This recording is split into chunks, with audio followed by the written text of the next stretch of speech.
Hey, this is Coach Todd. Wanted to run you through day one of our throwing program, which is patterning.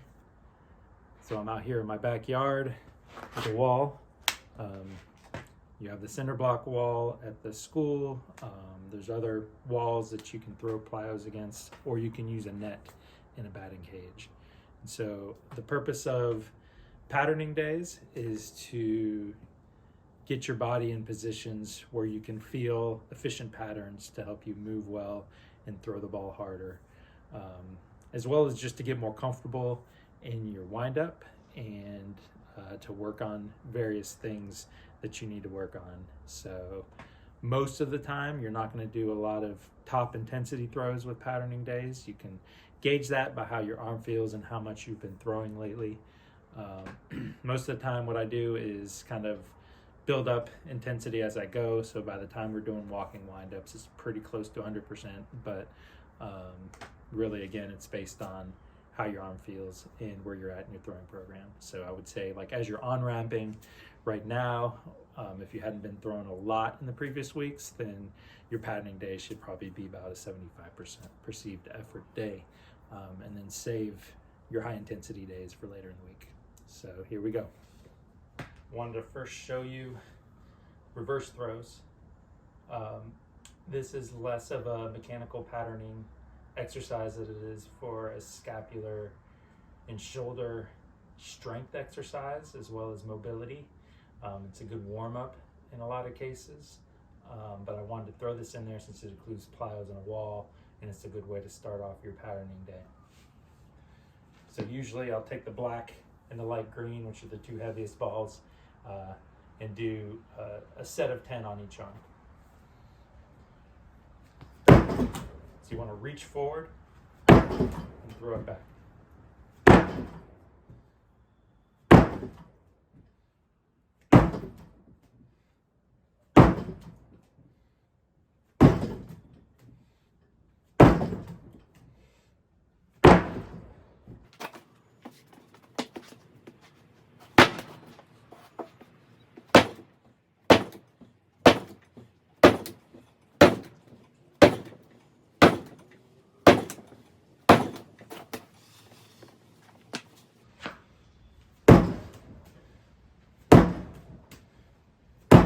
Be sure you reach forward.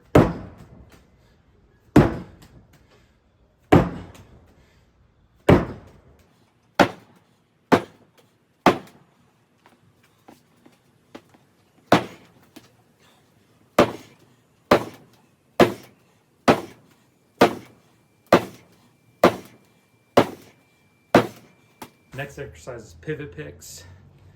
In pivot picks, you want to switch your legs and emulate that hip-shoulder separation and arm retraction. And so you get that stretch we've been talking about. And then what you're doing is just practicing snapping and feeling yourself snapping that rubber band and releasing the ball in a body-connected fashion where the power is generated from your legs and your torso.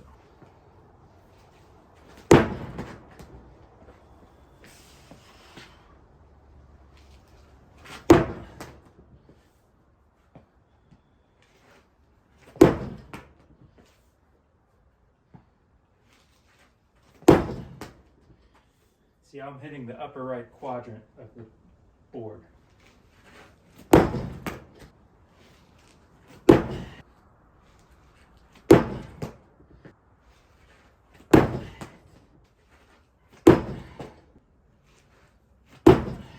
All right, next is going to be roll-ins, done with the blue ball. You want to start with the ball out in front of you, and as you walk forward, your arm retracts, your hips stay completely forward as much as you can, and then you retract and then transfer your weight and block with the front foot. So you're trying to generate stretch when you retract. So you're getting arm retraction and hip separation like the previous drill, but then you're also getting weight transfer and blocking. And so you're doing the same throw where you're using your legs and your torso to transfer your energy.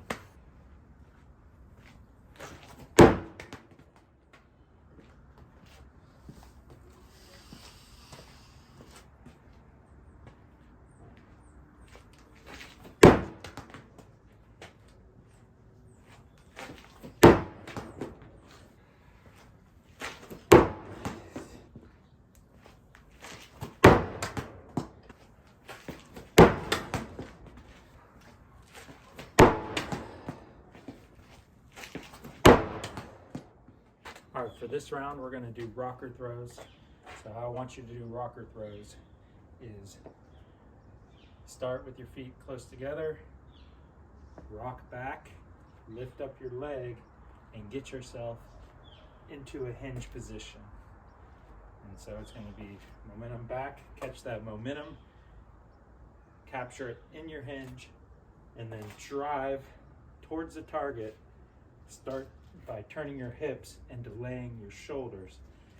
So we're going to go back and throw, and then work on that feeling of getting into a hinge with your shin vertical, you're creasing at your butt, and then also you're coming out of that hinge with rotation that starts your throw. And you delay your upper body to get that stretch. So I want you to feel starting rotation, creating stretch, and then snapping the rubber band. With this exercise, we're going to use a set of 4 balls. The default will be the medium set of balls. So the blue, then the red, then the yellow, then the gray.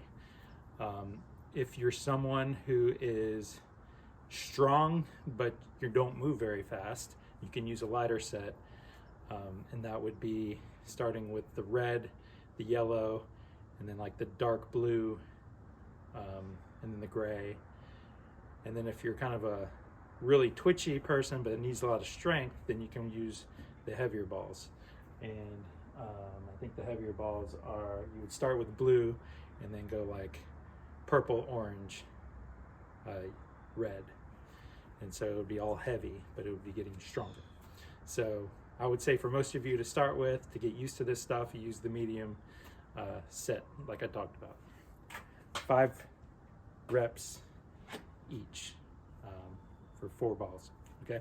Okay, sometimes I'll hold a heavier ball in my left hand because it reminds me, has a little weight in that arm to remind me to hold rotation in my upper body while I start rotation in my lower body to create that stretch.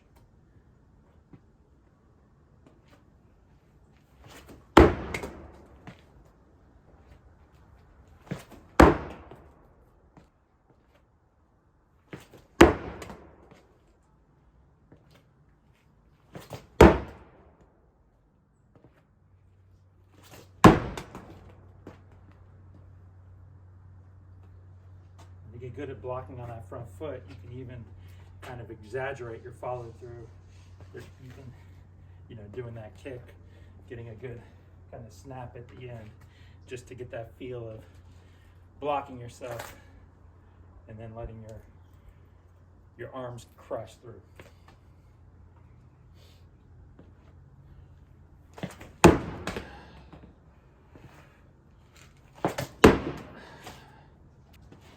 And obviously location, as you're getting used to this or concentrating on certain fields, is not as important. But if you feel like you're getting really comfortable with it, then you can really focus on where you're throwing on the board. And again, you're throwing more towards the upper right than you are the lower left.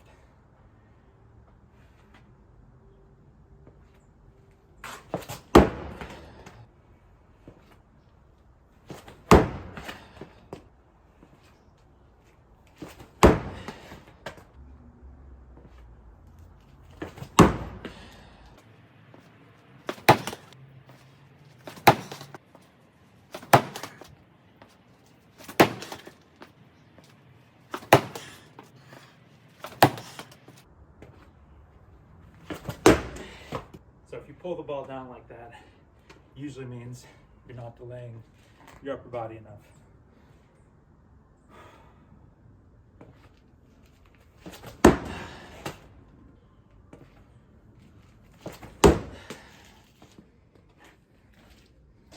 Okay, so finally we're doing walking windups.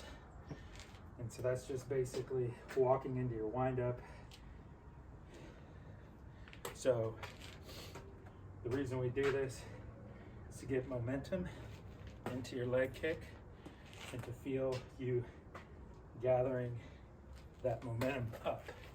So when you're throwing, if you're doing a regular windup, you want to have that forward momentum as your leg is coming up.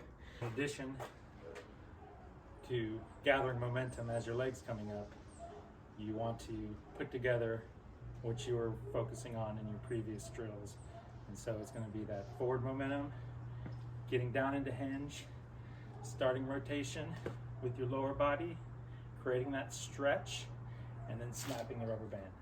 I would recommend focusing on only one thing or a couple in a given throw, because if you focus on too much, you're not going to be able to focus on anything. And so this is a good opportunity to put everything together as a whole. And so then you're working on the feel that you most need to work on, whether it's you're not getting enough shoulder separation, you're not starting your motion with your lower body, you're not holding your upper body. Focus on the one thing that you want to feel. Try to feel it with your throws.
With the light ball, you want to be really whippy.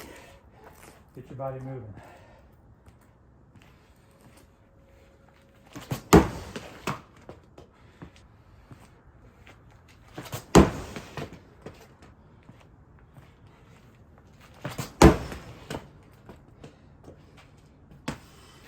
As you can tell, this gets a good blood flow going, gets you moving, gets you throwing, and also allows you to focus on certain things mechanically. As we get used to this and go for a few weeks and build our arm, then we'll increase the number of sets we do. For instance, instead of one set with the rockers and the walking windups, we'll go 2 sets through the 4-ball sequence. So, all right. So once you're done, I have a couple of cool down exercises that I like to do that get blood flow going into your arm, into your elbow, and that also strengthen your scap and your shoulder and the things that you need to protect when you throw. And so I'll go through those right now.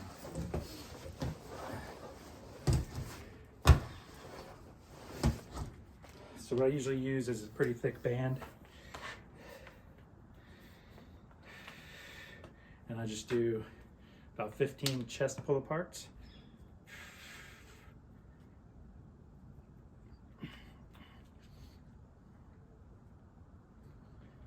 You just want to pull that band apart as hard as you can.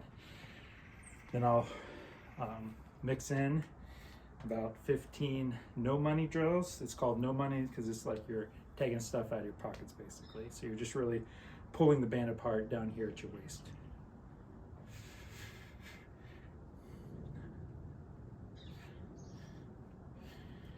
Then I'll do pull aparts over the head.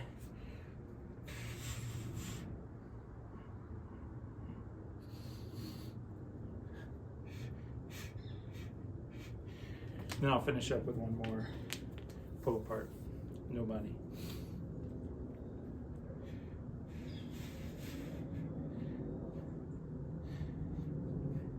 $15 rep apiece on these. Then I'll take the black ball.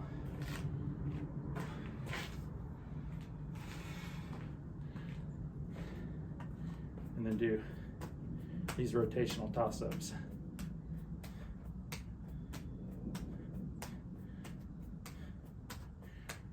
And 15 on each side. Do that for 2 sets.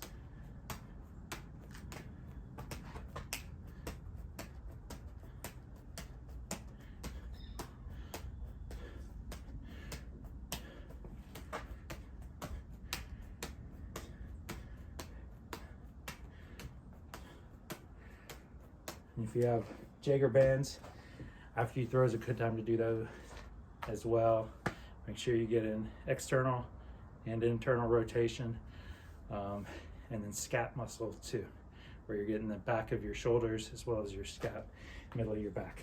So you want to strengthen these muscles, and you also want to give blood flow to them, because the more you can get blood flow over the next couple of days after you throw, the less soreness you're going to have, the more you're going to be able to come back and continue your throwing program.